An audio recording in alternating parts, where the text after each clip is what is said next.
일본은 지난해부터 뛰어난 일본의 첨단 무기들을 수출하겠다며 큰 소리를 쳐왔습니다. 일본은 2차 세계대전 후 군사 대국을 추구하지 않겠다는 의지를 표명하며 여러 원칙을 천명했습니다. 그 대표적인 것들 중 하나가 1967년 채택한 무기수출 3원칙으로 무기수출을 원칙적으로 금지한다는 것이었습니다. 그러나 아베 정부는 2014년 국제적 공헌을 할 수 있고 자국 안보에 기여한다면 엄격한 심사를 거쳐 수출을 허용한다는 내용의 방위장비 이전 3원칙을 표방하고 관련 법률을 고쳤습니다. 즉 이제 무기수출을 하겠다는 것이었습니다. 일본은 이렇게 무기수출 금지를 허용으로 바꾸면 전세계 나라들이 득달같이 달려들어 최고의 기술을 자랑하는 일본 무기들을 사갈 줄 알았습니다. 하지만 일본은 미국 등의 무기 부품은 수출했지만 완제품 수출은 아예 없었습니다. 2016년에는 소리급 디젤 잠수함을 호주에 수출하려다 프랑스 업체에 밀렸는데 놀라운 것은 수출 금지를 풀고도 5년간 단 한 건도 완성품 수출 실적이 없었다는 것입니다. 이렇게 답답한 상황이 되자 2019년에는 1999년부터 영국 런던에서 열려온 대규모 무기 전시회를 일본이 유치해 열었습니다. 일본에서는 대표적인 방산업체인 미쓰비시 중공업과 가와사키 중공업, IHI 등 61개사가 참여했습니다. 일본은 많은 나라들이 일본의 무기에 관심이 없자 남중국해에서 중국과 싸우는 동남아시아 국가들에게 적극적으로 세이즈를 펼쳤습니다. 일본은 가장 먼저 인도네시아와 방위장비 수출 관련 협정 체결에 합의하고 호위함 수출을 검토했습니다. 말레이시아에는 방공 레이더를 수출하기 위해 입찰에 참여했습니다. 이들 나라에 늘 자랑하는 것은 일본의 첨단 무기의 기술력은 그 어느 나라도 따라올 수 없다는 것이었습니다. 그런데 7일 일본의 그 놀라운 기술력에 민낯을 보여주는 참사가 일어났습니다. 일본의 첨단 기술의 끝판왕이라는 P1 초계기가 착륙하다가 사고가 난 것입니다.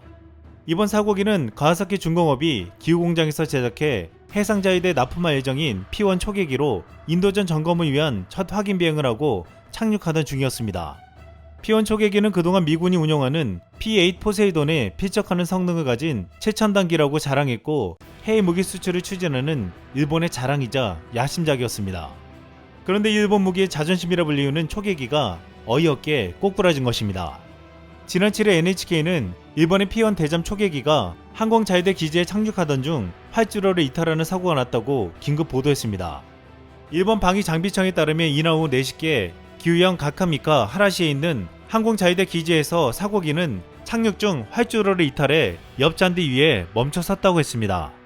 NHK가 헬기 촬영한 영상을 보면 기체 뒤쪽 수십 미터에 걸쳐 선을 그리듯 흙 부분이 보였는데 이것은 기체가 잔디와 접촉하면서 멈춘 것으로 보인다고 설명했습니다. 후지 뉴스 네트워크는 이 기체에서 압박키가 나오지 않은 것으로 보인다고 전했습니다. 그런데 일본 기술로 만든 P1 초계기는 우리와도 연관이 있었습니다. 이 초계기는 2018년 우리 해군 강궤도 대항함이 북한의 조난 선박을 구조하던 중 일본 해상 초계기에 레이더를 조준했는지를 놓고 한일 간 레이더 갈등을 촉발시킨 주인공이었습니다. 2019년 당시 P1 초계기가 동해상에서 저공 비행하며 한국 구축함 강궤도 대항함을 근접 촬영해 논란이 되었습니다. 국내 전문가들은 일본 초계기가 군함의 500m 거리로 접근한 건 이례적인 위협 비행으로 함정을 향한 자살 충격 공격도 가능한 거리라면서 일본에 책임을 묻고 사과를 받아내야 한다고 했습니다.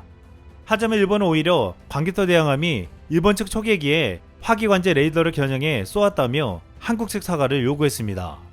당시 일본 초계기는 추정 레이더를 받으면 즉각 현장을 회피하거나 대응태세에 들어가야 하는데 그러지 않았습니다. 또한 당시 핵심 증거인 레이더 주파수 데이터를 일본은 기밀이라는 이유로 공개하지 않았습니다.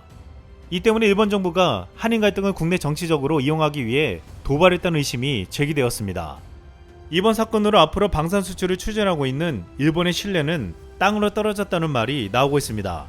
그동안 일본이 무기 수출 금지를 해제하고 전략적으로 수출을 하려는 데는 한국을 의식해서란 분석도 제기되었습니다. 한국은 지난해 세계 무기 수출 9위에 오르며 수출 대국의 자리에 올랐기 때문입니다. 한국의 무기 수출은 직전 5년에 비해 210% 증가했고 전체 수출 시장에서 차지하는 비중도 0.9%에서 2.7%로 크게 증가했습니다. 즉 한국이 첨단 무기들을 팔아 높은 수출 실적을 자랑하자 일본은 배가 아플 수밖에 없었다는 것입니다. 공교롭게도 일본이 자랑하는 초계기가 사고가 나는 날 한국은 놀라운 발표를 했습니다. 국방과학연구소는 7일 레이더에 탐지되기 어려운 무인기 핵심 기술을 확보했다고 밝혔습니다. 국방과학연구소는 저피땀 형상과 전파흡수 물질을 적용한 모형 비행체에 대한 레이더 반사 면적 측정 시험을 지상에서 수행해 저피땀 성능을 확인했다고 설명했습니다.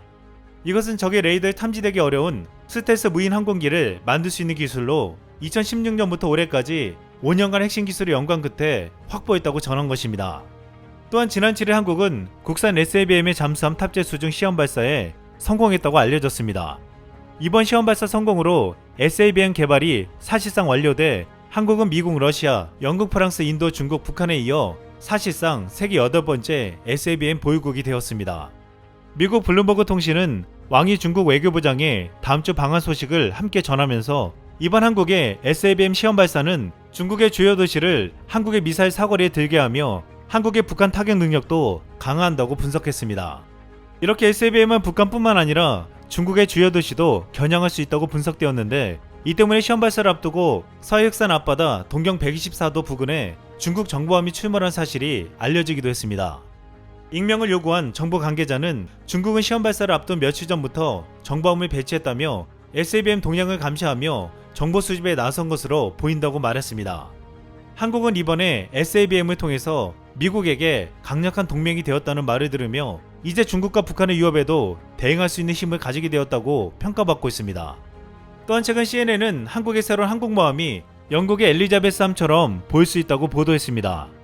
CNN은 한국이 만들려고 하는 것이 영국 엘리자베스함의 미니 버전일 수 있지만 한국은 우리가 생각했던 것보다 훨씬 더 큰 항공모함 건조를 고려하고 있다고 전했습니다. 또한 미국 매체 디플로맷은 지난 3월 한국의 항공모함이 의미가 있는 이유라는 글을 게재했습니다. 이 매체는 많은 전문가들이 한국의 항공모함이 불필요하다고 주장하지만 북한과 충돌할 경우 한국의 항공모함의 효용성에 대해서 모르는 소리라고 일축했습니다. 전쟁이 발발하면 북한은 특수작전부대, 화학무기, 탄도미사일을 동원해 한국 공군기지에 대한 공세를 퍼부을 가능성이 높다고 했습니다. 이때 해상에 기반을 둔 항공모함은 이런 초기 공격에 덜 민감하므로 보다 신속하고 효과적으로 대응할 준비가 되어 있을 것이라고 주장했습니다. 또한 한국은 더 넓은 인도 태평양 지역의 바다에서 증가하는 위협과 도전으로부터 해양의 이익을 방어할 준비가 상당히 덜 되어 있다고 했습니다. 특히 한국은 해상 교역과 에너지에 대한 의존도가 높기 때문에 해상 통신로에 대한 해상 위협에 매우 취약한데, 이번에 만드는 경항공모함은 한국에서 멀리 떨어진 해양에서도 그동안 하지 못한 중요한 임무를 수행할 수 있다고 했습니다. 또한 많은 이들은 한국의 항공모함이 표적이 될 것이라고 했지만 한국의 항공모함은 배수량이 4만 톤으로 비교적 작기 때문에 미국의 초대형 항모보다 탐지 및 공격이 훨씬 더 어렵다고 말했습니다. 또한 항공모함을 가진 한국군은 앞으로 해군력이 우월한 지역에서 강대국과 경쟁해야 한다면 거의 확실히 동맹국인 미국과 협력하게 될 것이라고 했습니다. 미국은 한국의 안보와 해양 공유지의 자유에 대한 약속을 분명히 했지만 한국의 경항공모함은 지역에 대한 위협을 공동으로 방어하기 위해 미군과 협력하여 훨씬 더 효과적으로 대응할 것이라고 했습니다. 국내에서는 해양에서도 미국만 믿을 수 없기에 우리 스스로의 해상 전력을 키워야 한다고 말하고 있습니다. 최근 한국은 첨단 무기들을 엄청난 속도로 만들어내며 군사력을 빠르게 강화시키고 있습니다. 아시다시피 그렇게 해야만 하는 이유는 강대국들 틈에서 우리의 힘으로 우리 땅과 바다를 지켜야 하기 때문입니다. 이상 쓸모왕이었습니다.